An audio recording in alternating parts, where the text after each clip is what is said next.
Well, thank you everyone for coming to our first Social Justice Coffee Hour event on the fall semester. The event format today will be about a 45 minutes Q&A with our panelists, and then we are gonna, remainder of time will be open for questions from the audience. So please use the individual chat button. This event today is sponsored for the Center of Sustainable Development, which provides students with the opportunity and resources to engage in our community sustainability. At the Center and the College of Charleston, we define sustainability as the integration of the 5 pillars that make up sustainability. We define sustainability as the integration of social, economic, environmental, political, and social systems. These pillars social, economic, environmental, political, and personal. Addressing issues with the 5 pillars equip students with sustainability literacy, giving one the skills and knowledge to tackle 21st problems. Within the 5 pillars is a specific triple bottom line of sustainability, where the 3 economic, you also may hear equity, environmental, and social systems meet and intersect. These systems are necessary in the construction of individual, institution, community, religion, and planetary resilience. Along with the triple bottom line, the integration of personal and political systems encourage students to approach sustainability from multiple perspectives. This could be encouraging fellow students and peers to make small adjustments to their daily lives to include more sustainable behaviors, and enhancing sustainability literacy by taking sustainable courses that are taught by faculty across curriculum. With the skills sustainability literacy gives us, we can apply our knowledge to create a more resilient and equitable future for all. Through this event, you will hear various issues that impact the 5 pillars in some way to help solve 21st century problems, or hear about personal actions you can take in your life to do the same. This event relates to CFC's 2020 and 21 Sustain and Sussolve's theme of global warming and climate change. We know that global warming will disproportionately impact some population compared to others, and some geographic regions harder than others. This is why climate justice is central to understanding global warming. Given Charleston's location and future models, we are in a very climate vulnerable community and must work together to adapt to global warming. It is hoped that we may, by viewing the issues through the triple bottom line and the center's 5 pillars, you will be able to advocate for adaptive solutions to climate change. Today's Social Justice Coffee Hour event focuses on current challenges and the city's response to providing shelters, housing, and resources for individuals experiencing homelessness.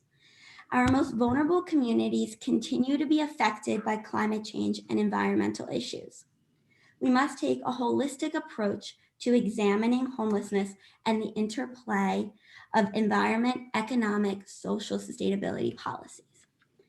Today, we will be hearing from Dr. Kahle, the Associate Director of the Joseph Riley Research Center for Livable Communities, Amy Wilson, the Chief Compliance Officer at 180 Place, and Christopher Jardin, the Community License and Homeless Coordinator for the City of Charleston.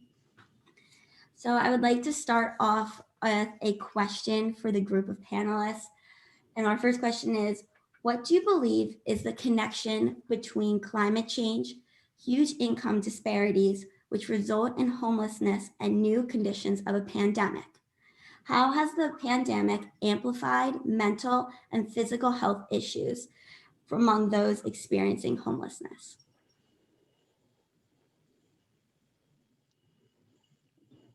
Go first. I'll jump in. I mean, for reasons that are perhaps obvious, again, the factors that you mentioned have exacerbated what is already, a dire situation in many communities, including our own.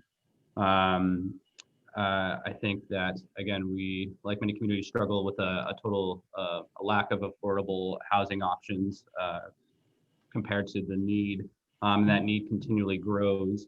And when you factor in, again, sort of elements like climate change and the pandemic, especially, again, that need tends to grow by leaps and bounds. I think one of the biggest impacts of this pandemic has been a lot of folks who were in very precarious places to start have lost their safety nets in terms of a fallback. And so, again, as I think maybe is a common misconception, again, homelessness is, can be a paycheck or two away for most folks. And again, with the pandemic having such a direct impact on people's financial situation, again, that sort of opens the door for, again, a lot more people sort of finding themselves in an environment where there is already a lack of housing options. And when you factor in, again, the sort of emergence of, again, more extreme weather events, again, we're seeing more active hurricane seasons, we're seeing more extreme heat, more extreme cold. Again, for folks who are literally homeless, like folks who do not have shelter, again, their exposure to those elements pose all sorts of genuinely concerning health risks. Again, things that we take for granted as most folks have a place to seek refuge on, again, days when it's intolerably hot or particularly cold. Again, that's not a given for a lot of individuals and can pose, again, significant health complications up to and including death. And again, we see that play out in statistics all across the country. I think agree with everything Chris said, and I think too, when you don't, maybe initially when you think is there a connection between climate change and homelessness, and I'm glad you're having this conversation because because there is, and it's important. I think people living in poverty or people who are at risk of homelessness or people who may fall into homelessness, certainly because they are a disadvantaged group to begin with, they are going to experience more adverse effects of climate change. They are going to probably be more susceptible to damages. For me, I think about, in particular, probably like the east side of Charleston, where obviously a lot of poor people live, people of color, certainly more impacted. And you think of the flooding and what happens in that community when we have severe storms or flooding or rain, or even just a bad rain, right? It doesn't have to be a hurricane. So people that are already disadvantaged are going to then be more susceptible to damage from things that some of us that may live in other neighborhoods or other communities may not be.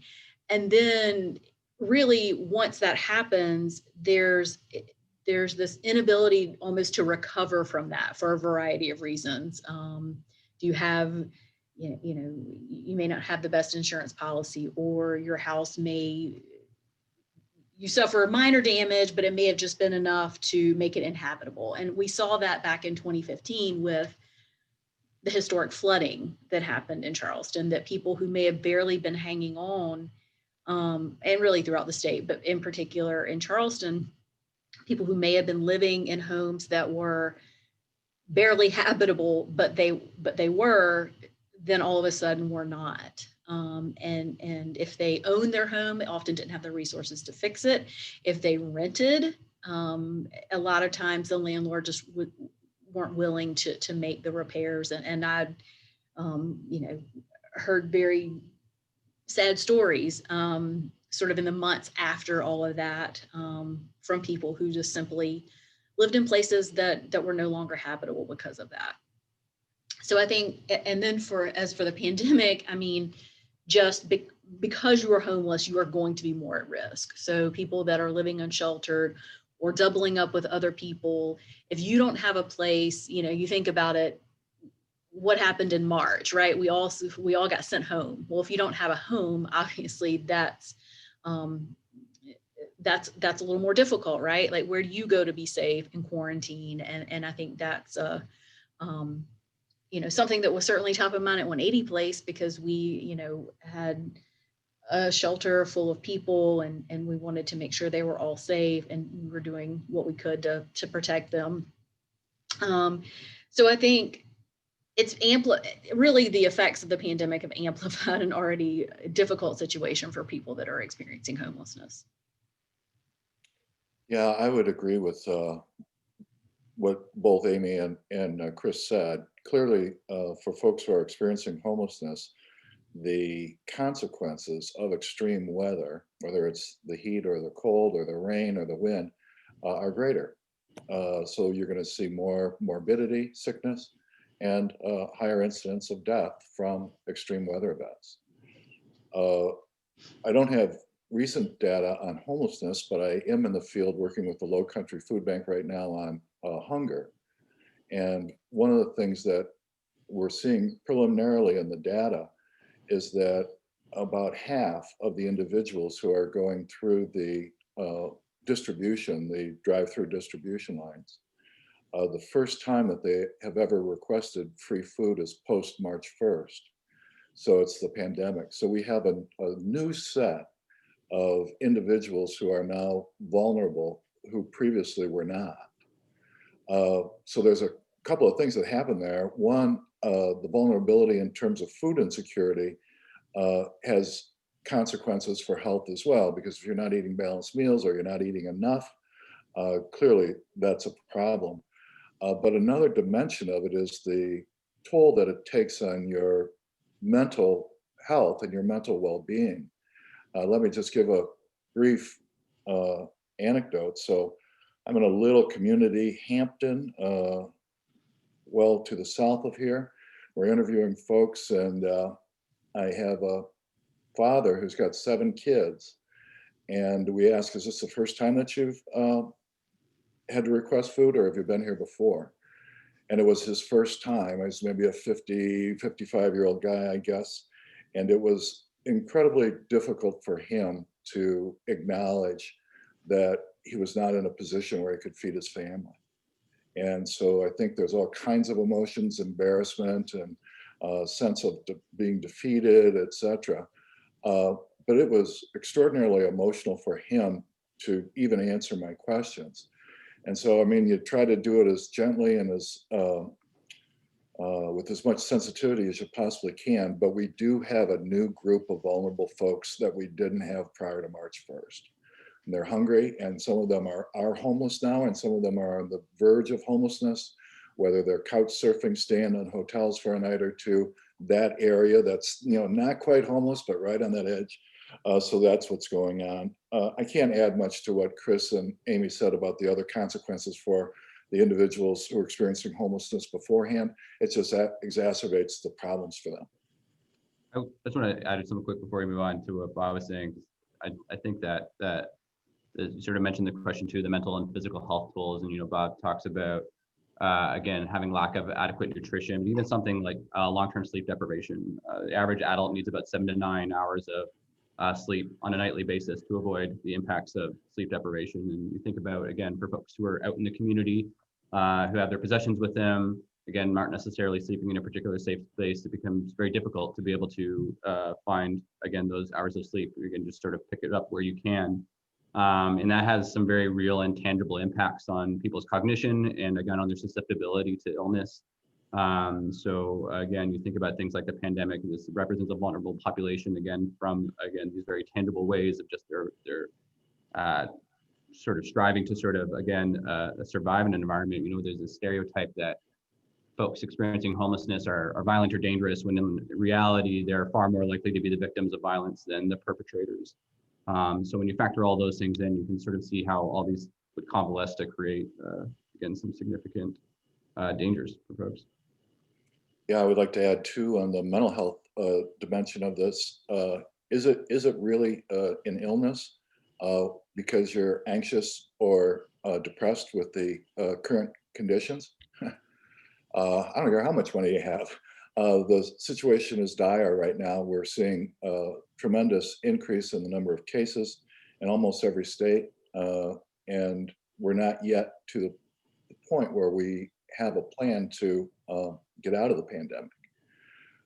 So this makes everybody a little anxious. And if you don't do things like maintain your exercise, have a reasonable balanced meal, you know, getting sleep like Chris mentioned, these things just contribute to this sense of mental instability. And I don't think that it's really anybody's fault or anyone's weakness.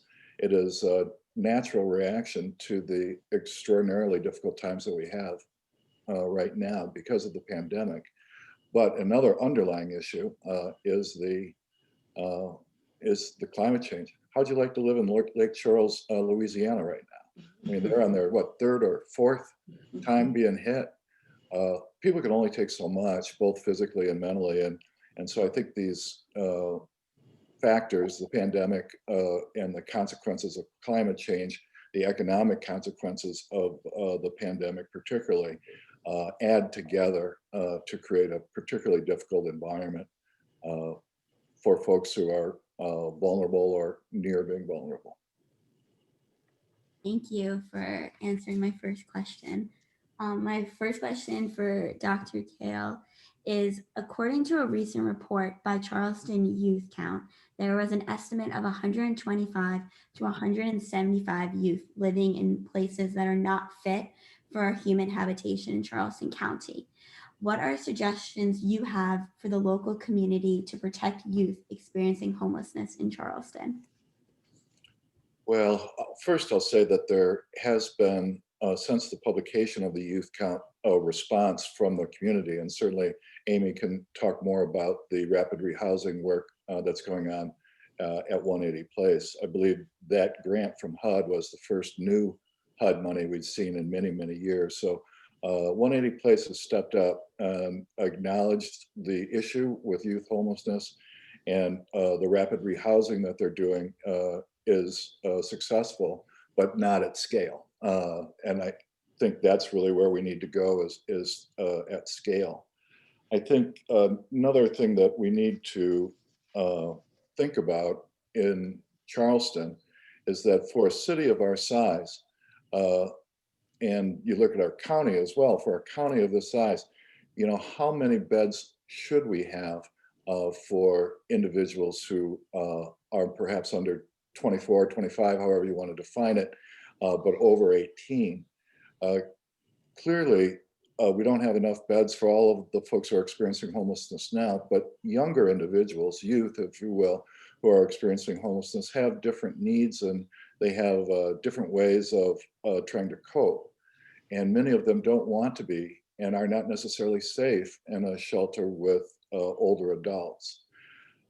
So I think part of the answer is what we're doing right now, and especially being led by the continuum of care and the folks at 180 and with Chris's support, is good. It's the rapid rehousing model. I think it's appropriate. There's a terminology or phraseology that's used at the federal level, which I fully endorse, and that is that we want to keep homelessness brief and non-recurring.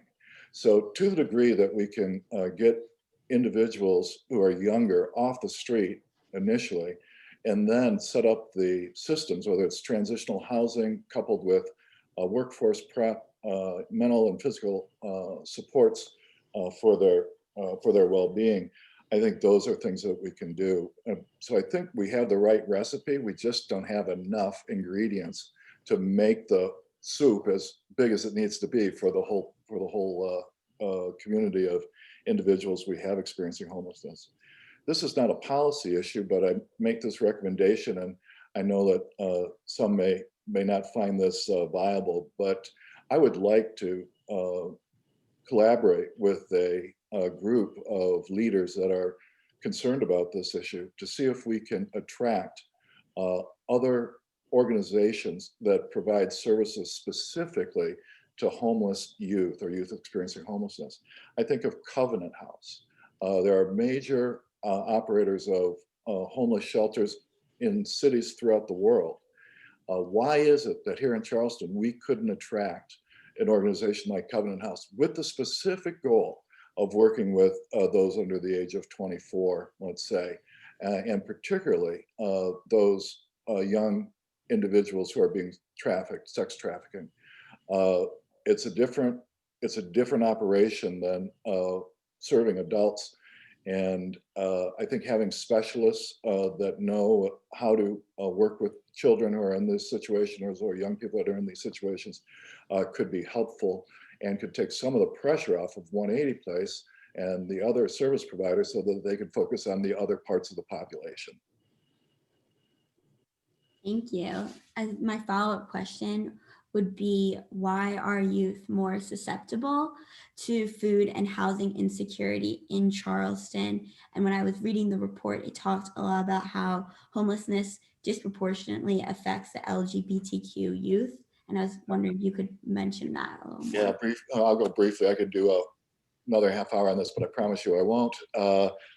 First, I don't think that youth in Charleston are any more susceptible to food and housing insecurity than in other areas. Rather, what I believe and what our data showed is that youth from around the state, particularly from the upstate, Spartanburg, Greenville, and to some degree Columbia, migrate to Charleston. There's a weather advantage. If you're going to be sleeping outside, better be where it's a little bit warmer, especially during the cold months. But there's also a perception that Charleston is a safe place, more progressive place than other parts of the state. And I think this is especially true for LGBTQ youth, is that Charleston is seen as a blue island in a sea of red. That may be true, but certainly the perception is there. And so for the vast majority of the youth experiencing homelessness that we interviewed, only a very small portion of that population is organic to Charleston. Most of those folks are coming from other cities or other places.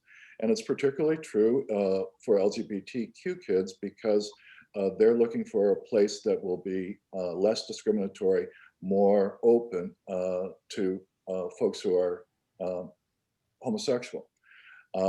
Again, whether that's true or not, I don't know, but that is for sure the perception.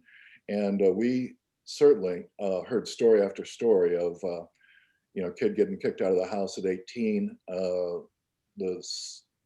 birthday drop-offs and whatnot, where the parents drop the kids off at the park or, an open place and say, that's it. You're 18 now. I don't have to be responsible for you any longer. And they drop them in Charleston. We had multiple anecdotes of those. That's why we see so many of them in Marion Square. And while that's a key place where we encounter youth who are experiencing homelessness very early in their homelessness experience. Thank you. My next set of questions are for Christopher Jardin. And I was wondering if you could please touch on what are the current housing solutions for individuals and families experiencing homelessness through the city of Charleston? Mm-hmm. Yeah, so again, just sort of touching a little bit on what Dr. Kahle is speaking to. I mean, there's a lot of really excellent resources within our community. Unfortunately, like many communities, again, those resources don't have the capacity, I guess is the best way to put that, to meet the extent of the need. Again, 180 Place, which I'll let Amy speak to, is obviously providing a lot of really great work in this realm in terms of sheltering and again, rapid rehousing, really taking that housing first approach and focusing on the fact that, shelter is not the end goal by any means. Obviously, it's again a transition to get somebody into a permanently stable situation. The city has actually been able to partner with 180 in the midst of this pandemic to help with, and a number of other agencies, I should say, to help with this. We partnered with a local hotel to provide transitional shelter for largely women and children, as that facility is not currently in operation, or 180's typical facility for that, as they're working on expanding. So we have about 50 folks in there right now that are linked to case managers. Again, with the idea being we don't just want to put people into a hotel room. We want to, again, make sure that they get the support they need to be able to work to sustainable outcomes. Again, the city and a number of entities within our community are working towards building more affordable housing. Again, at any given time, there's a whole slew of projects that are being undertaken. Again, as to who those are affordable to, that could be a whole other topic of conversation that I won't dive into, but it's a spectrum. And again, different affordability applies to different sort of brackets of the population. Again, we have a number of agencies that are providing with that prevention aspect. So especially during this pandemic, and again, as people feeling the financial strains, things like, again, rent and utility assistance. There are agencies that will help with security deposits, helping people just sort of to sort of get sort of comfortable in a situation, get sort of stabilized. If there's some sort of immediate barriers to sort of making that jump. I think one of the biggest things that I focus on in terms of my work within the community is I take a very much of a harm reduction approach.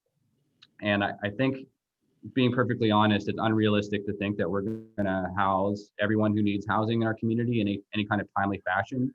And so my thoughts then go to, how do we reduce the harms to folks who are unhoused?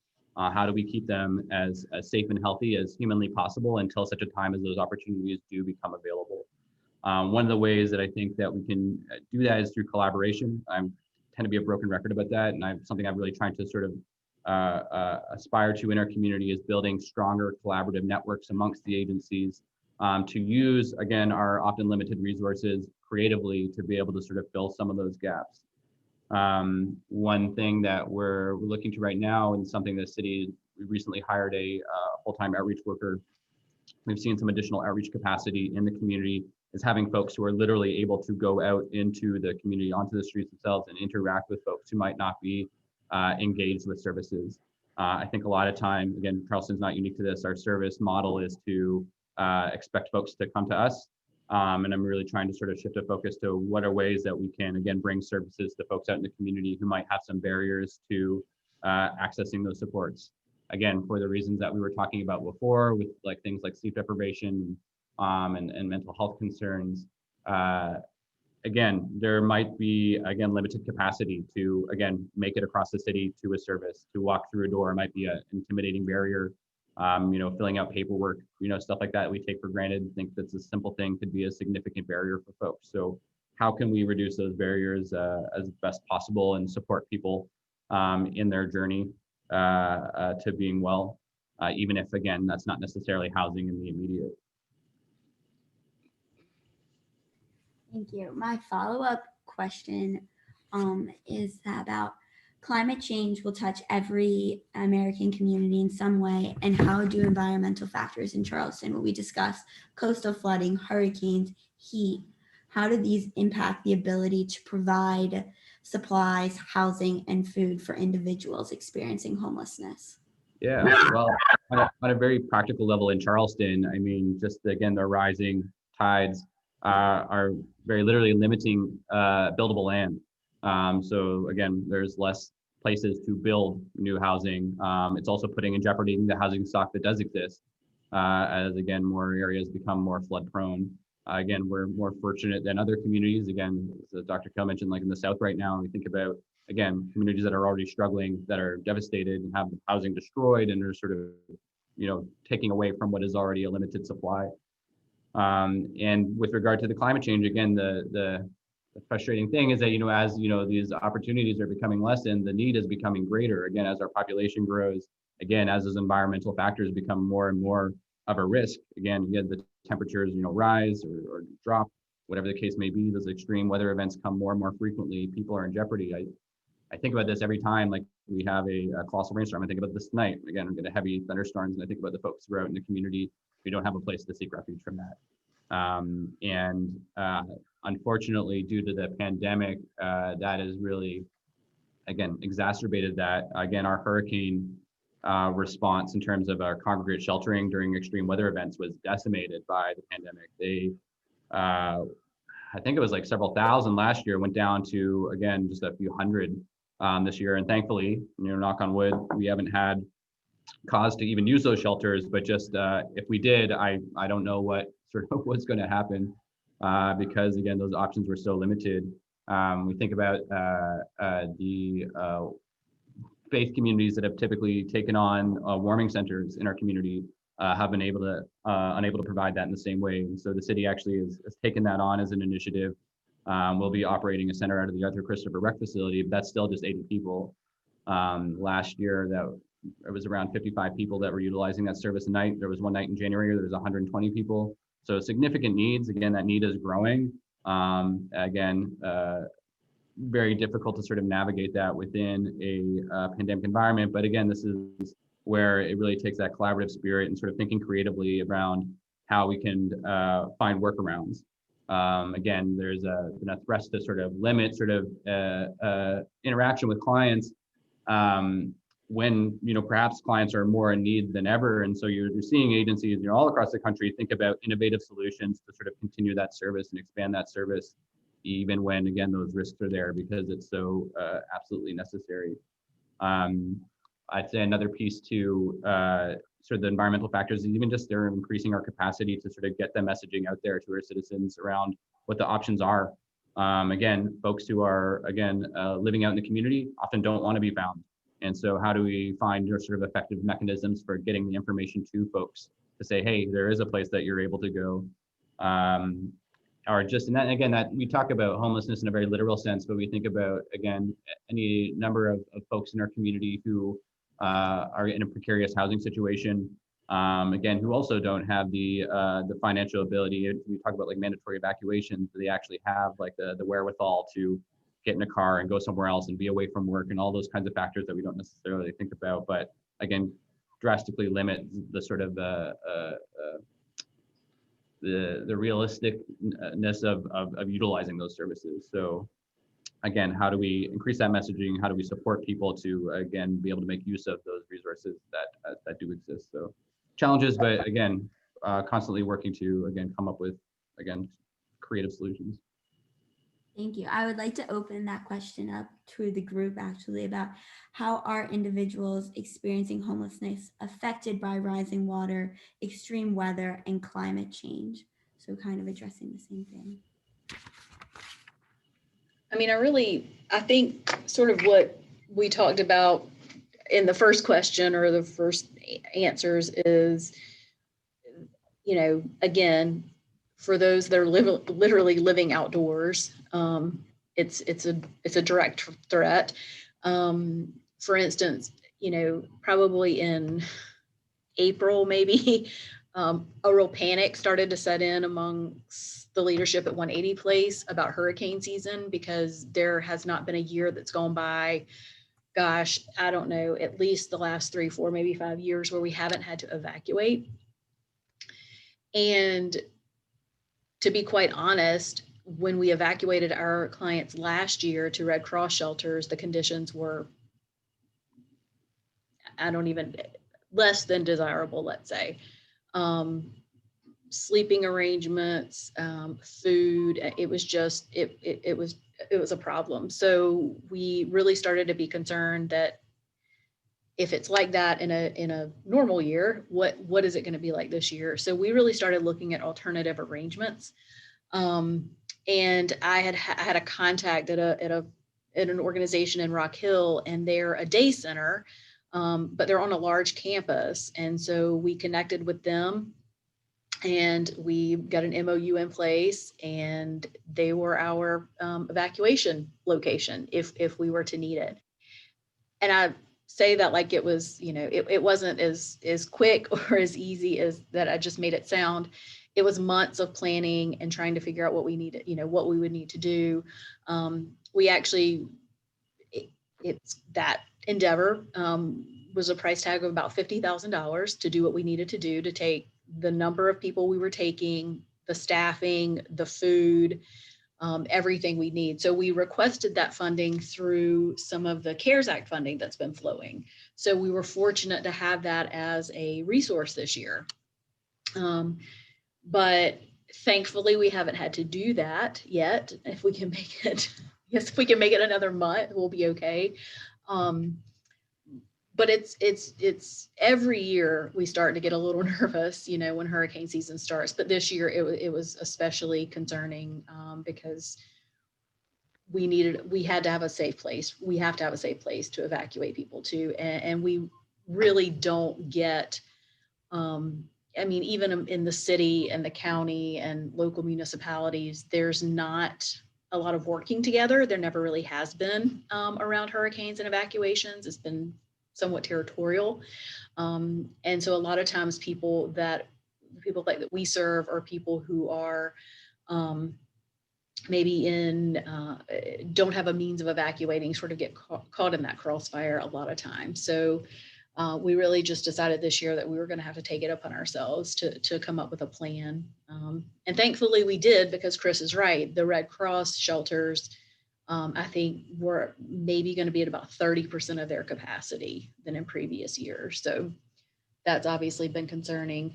But again, I think it's really just, people who are already at a disadvantage when faced with a hurricane or a flood or these extremes in temperatures, just cannot cope and manage those situations like some of us can, right? Or some of us that have the resources to be able to do it.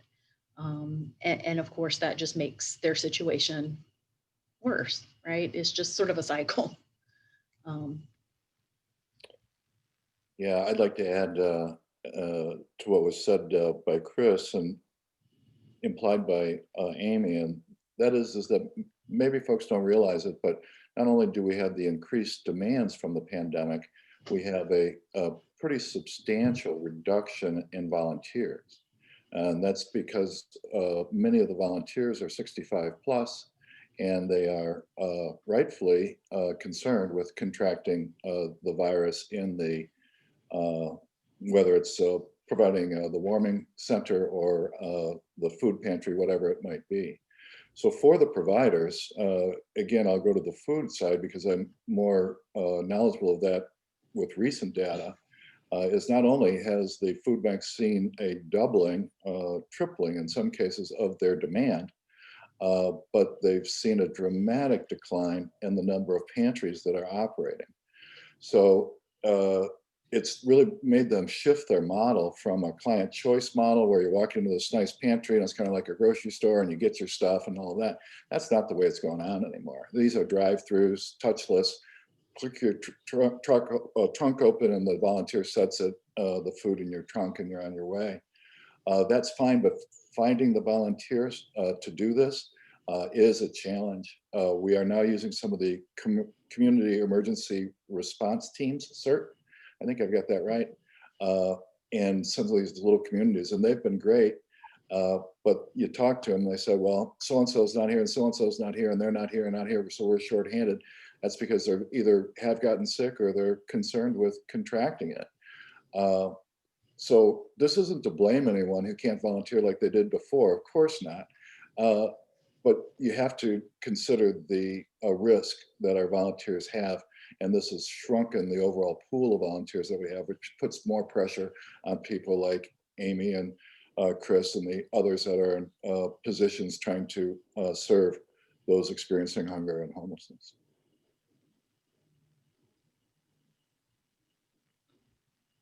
Thank you for addressing my question, which kind of relates to where I wanted to ask Amy Wilson about, can you address more what is happening at 180 Place? I know it's been a little bit of addressed, but I would like to give you a chance to explain the work that is happening there. Sure. So our mission at 180 Place, we end and prevent homelessness. Pretty simple, pretty straightforward. We do that in a variety of ways. Obviously, the most well-known way is probably there in Charleston with our facility for men, our men's shelter, and housing for veterans. And then we did have a family center. That facility we did close. It is at this point beyond repair, and we did not feel comfortable sheltering women and children in the building anymore. We do have a smaller house on our campus where we are able to shelter some women. But our work right now is, shelter is one piece of the continuum of homeless services. And I think oftentimes people think we just need more shelter beds. And what we need is more housing, right? A shelter bed for someone that's not ending their homelessness. That's taking them literally off the street, and that may be okay in a harm reduction approach, right? Like we don't want people to be outside, living outside. But ultimately, if you don't have the resources in your community to rehouse people, then sheltering, what are you doing by sheltering them other than literally taking them from the streets? And in my opinion, that's not a good enough answer, right? Like, if you have the resources to create shelters in your community, you should also have the resources to house people. So a huge focus of our work is around rapid rehousing efforts. And that is just what it sounds like. It's for people who who fall into homelessness. It's getting them back into housing as quickly as possible. It's only focusing on their barriers to housing. It's not focusing on their mental illness. It's not focusing on if they have a drug or alcohol problem. It's not focusing on whether or not they are employed. It's really about what are the barriers to housing.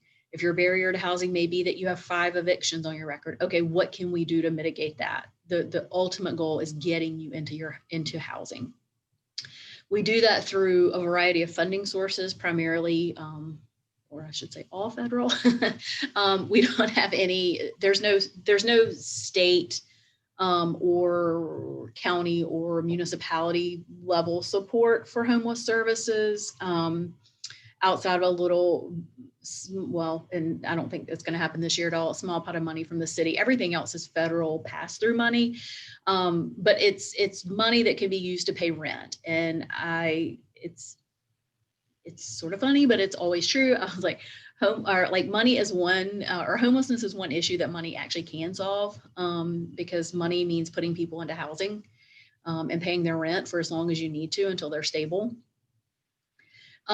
So those efforts, we have a lot of, like I said, a lot of federal funding that supports rental assistance.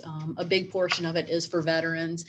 And we do that throughout the Low Country. And so that's about 7 counties in the Low Country. And then we also have a facility in Columbia, an office really in Columbia, where we provide, and out of that office, we provide services to veterans, and we serve about 13 counties here. And most of those efforts, again, focus on rapid rehousing. The other thing that we are focusing on right now, and especially in light of CARES funding, is homeless prevention.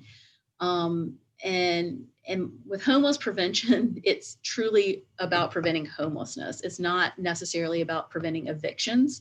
There is a difference.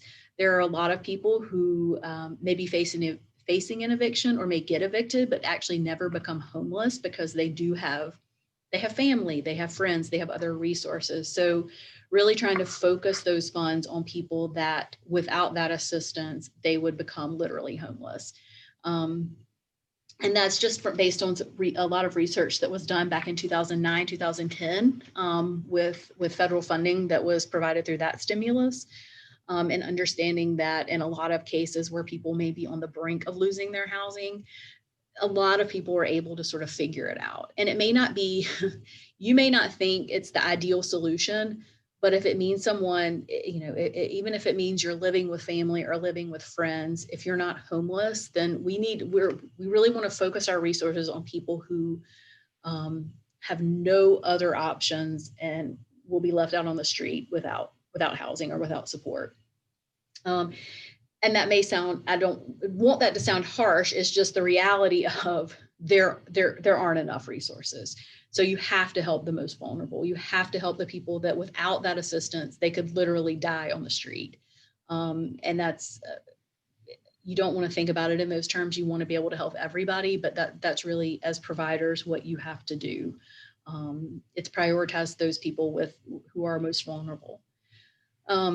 So we're doing that. The other sort of big thing, and I'd say we're doing that's the bulk of our work.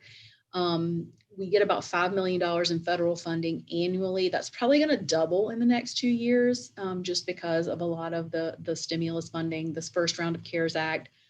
We think there's going to be a second round. Who knows when? Probably not until January at this point, but certainly necessary.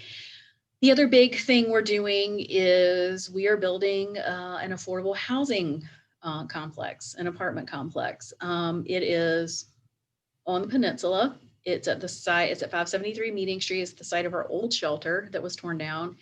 It's a 6-story building. The first floor will be tenant supports, essentially. So case managers and staffing, much like an apartment building. It'll have a little gym, it'll have a mail room.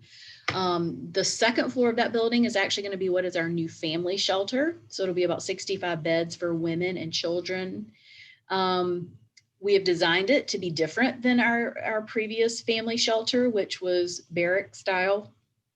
And we had created some smaller dormitories, but we were really very limited in what we could do with a cinder block building that was built in 1990. But this facility will have individual rooms. So a family will have like a 3-bedroom room. They'll have their own bathroom. And it's very cool the way the rooms are designed. They're almost like train cars, and they have built-in storage. It's really cool. And then floors 3 through 6 are apartments, and those are marketed to people who are earning less than 50% of area median income.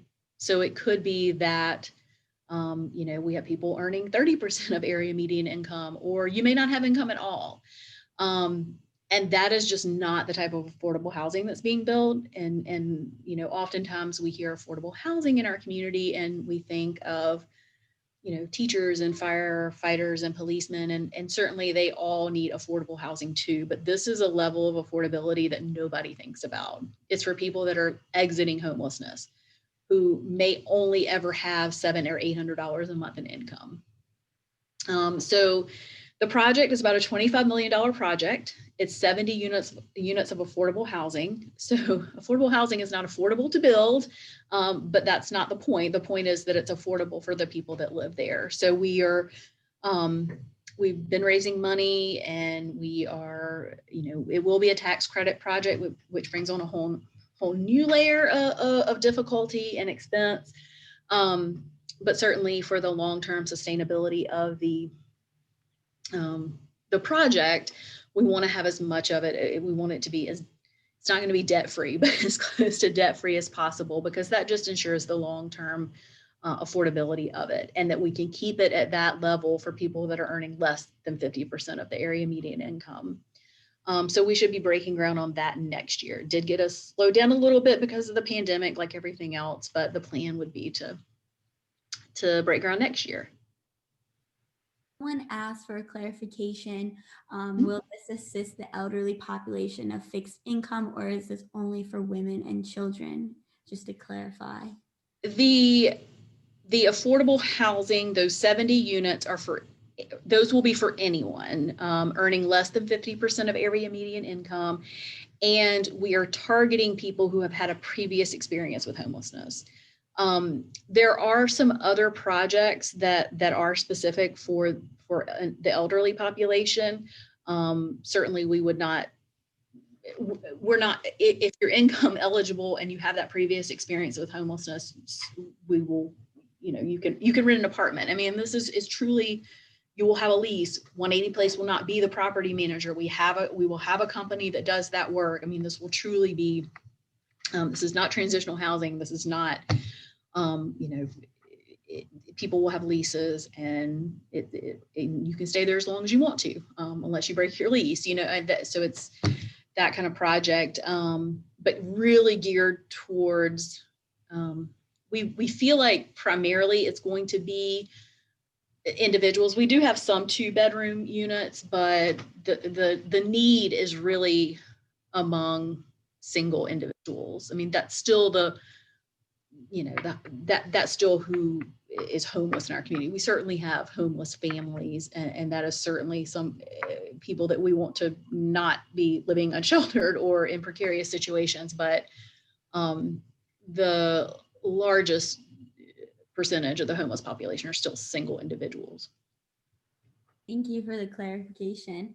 My second question, kind of to address, because we're talking about Charleston's environmental factors. So how do Charleston's environmental factors impact providing shelters for families?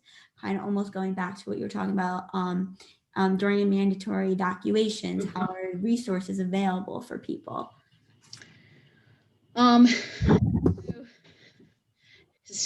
Families are more difficult,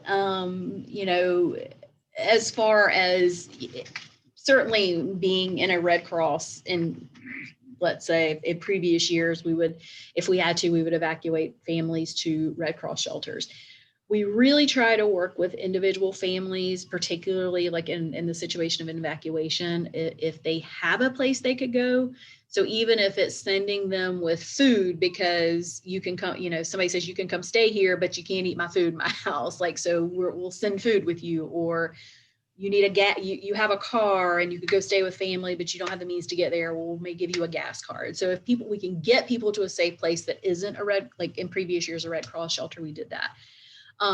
This year, the facility that we were going to use had some separate space that could have been used for women and families if that were necessary.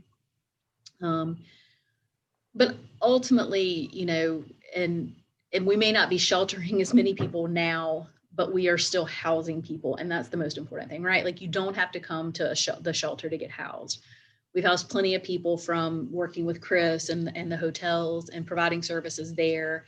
You know, we've housed people directly from the streets because that's just where they are. And if they're not willing to come into a shelter, then we work with them where they are and get them housed.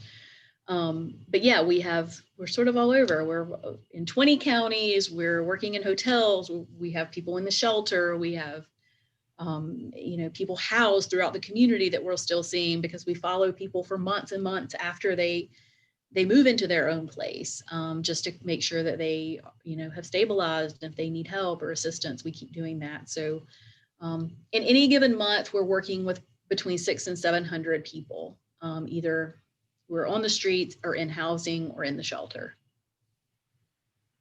Thank you.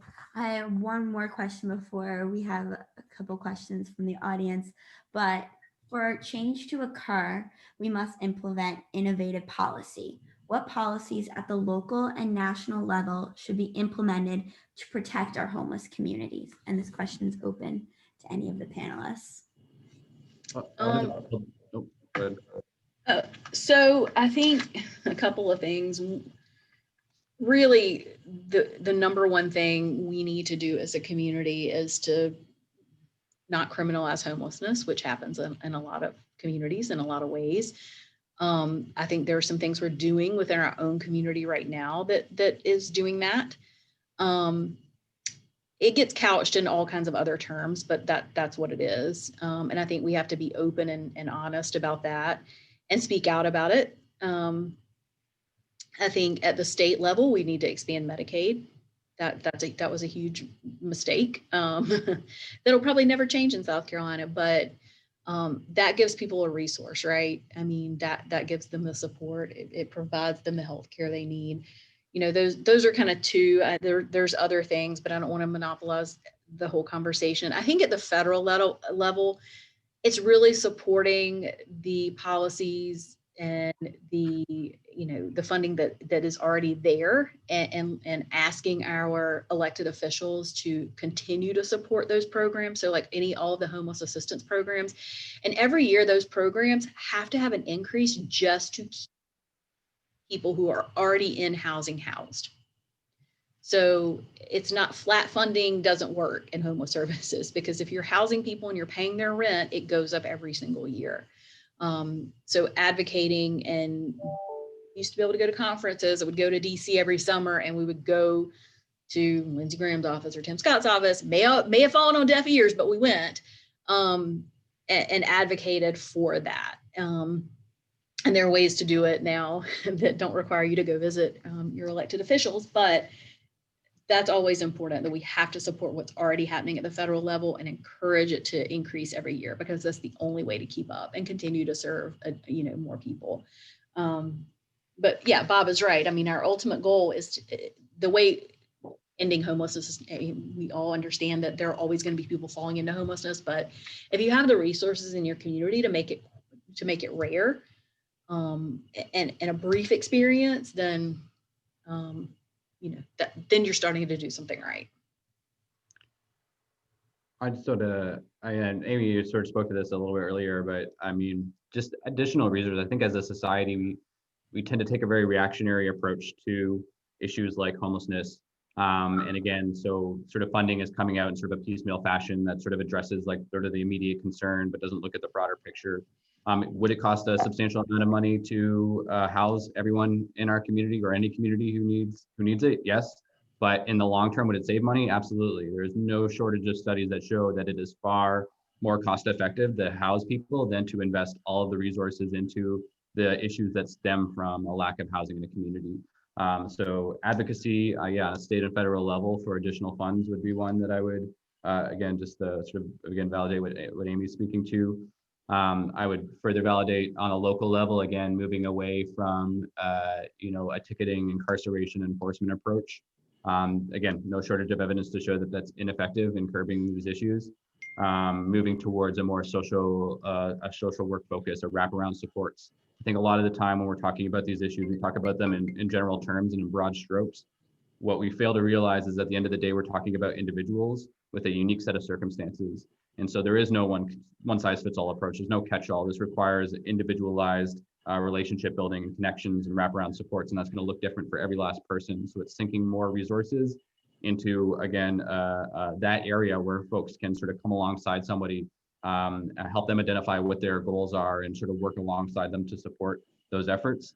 And then the final thing I would mention, just for the people on this call and in general, is I think that we all as citizens have work to do, for one, in eliminating stigma. Here we are talking about homelessness, but I'm not experiencing homelessness currently. I don't think any of my fellow panelists are.